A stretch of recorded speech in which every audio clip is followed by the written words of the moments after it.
അതങ്ങനെ കളഞ്ഞേ.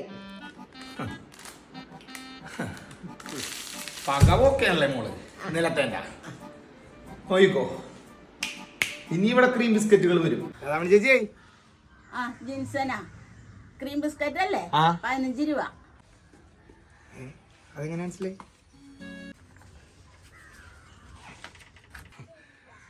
തന്നെങ്കിൽ എനിക്ക് അങ്ങോട്ട് പോവായിരുന്നു.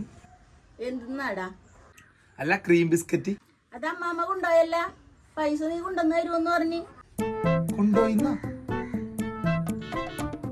അല്ല അത് എന്നാ അപ്പന്റെ പറ്റിലൊരു ബിസ്ക്കറ്റ് വാങ്ങിച്ചാലോ? അതെയോ? അപ്പച്ചന്റെ പൈസ കുറച്ചധികമായിട്ടുണ്ടാ, കൊണ്ടുവന്ന് തരാൻ പറഞ്ഞു കേട്ടാ. ആണോ? കടം ചോദിച്ചാലോ? എന്നാ തൽക്കാലം അങ്ങോട്ട് വെച്ചാക്ക്. കടം പറയരുത്.